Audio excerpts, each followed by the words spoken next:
नभेम्बरनि 27 तारिख आरो गाबोन 28 तारिख साननैनि गाजा गोमजा हाबाफारि लानानै बर'लागाव दालाय दुलाराय बर' फरायसा आफादनि सिङाव थानाय जे बर'लागाव गेवलां फोथार बेवहाय बिथांमोना दखरा आफादनि 46थि बोसोरसालिया जथुम्माखौ खुंफुंनो थि खालामबाय आरो दिनैहाय जागायबाय। दा दिनै गिबि साननि मोनाबिलि समाव बिथांमोना हाबाफारि बायदियै गोजोन आरो खौसेथिखौ हास्थायनानै आलारि बाथि फोजोंनाय बे हाबाफारिखौ लानाय जादों आरो बेवहाय चिरां जिल्ला दुलाराय बर' फरायसा आफादनि गाहाय नेहाथारि हिसाबै आंखौ बिथांमोना खावलायनाय लेखा बाहाय आं बाहागो लाफैनाय जादों आरो दिनै बेवहाय गासैबो दखरा आफादनि सिङाव थानाय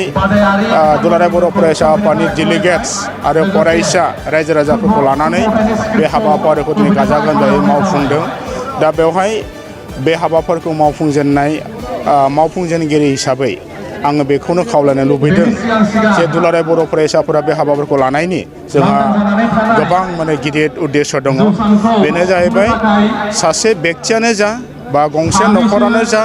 बा मोनसे समाजानो जा मोनसे हारियानो जा बा गंसे देशानो जा जोङो जौगानांगौबा बा जोङो दावखोलांनांगौबा जे बेहाय जोंनाव गोजोन आरो खौसेथि बे मोननै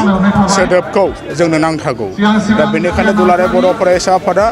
बे थांखिजों जोङो मोनफ्रोमबो दुलाराय बर' फरायसा आफादनि हाबाफारियाव जों गोजोन आरो खौसेथिनि थाखाय आलारि बाथि जोङो फोजोंनाय जायो आरो आफा अबंलावरिनाव आर'ज गाबनाय जायो आरो बेजों लोगोसे सुबुं समाजनि गेजेराव जोङो रोखायै मेसेज हगारनाय जायो ना जोङो गोजोन आरो खौसेथिखौ जों बयबो जाहाथे लाखिनो थाखाय बयबो सांग्राङै खामानि मावो बे आरो बेवहाय जोंनि खावलायनाया बेबो जोङो केबल गोजोन खौसेथिखौ जों खुगाजों बुंनानै बा गोसोजों हास्थायनानैल' जों मोननाय नङा। बेखौ जों अरायसम सुबुं समाजनि गेजेराव जों जेब्लायबो फोथांनानै लाखिनांगौबा बा फसंथानांगौबा जोंनि जि गोसोनि साननाय जोंनि जि मोनसे आत्मबिसास बेखौ जों संशोधन खालामनांगोन आरो साफ्रोमबो सुबुंनि गेजेराव बा बिखायाव बे गोजोन खौसेथिनि फारसे जि साननाय बेखौ बयनावबो थिग खालामनो हायोबासो जों लुबैनाय बायदि जोंनि समाजाव जोंनि हारियाव बा जोंनि देशआव बा सुबुं माहारिनि गेजेराव बे जों गोजोन खौसेथिखौ अरायबो जोङो फोथांना लाखिनो हागोन। दा बेनिखायनो दुलाराय बर' फरायसा आफादनिफ्राय जोङो जेब्लायबो सुबुं माहारिनि गेजेराव बे मेसेजखौ हाबाफारिनि गेजेरजों जों गोख्रोङै फोसावनाय जादों जे फैबाय थानाय समाव साफ्रोमबो सुबुं माहारिया जाहाथे गाव गावनो गोजोन आरो खौसेथिनि थाखाय सांग्राङै सानगोन आरो खामानि मावगोन आरो बेबायदि जों थाङोबासो जोंनि समाजाव बुजिलायनाय अनलायनाय सहायलायनाय बे थासारिखौ जों लाबोनो हागोन। जोंनि समाजाव अब्लासो जों एना एनि गावजों गाव मेगन सालायनाय गावजों गाव रायखुमालायनाय गावजों गाव बायदिसिना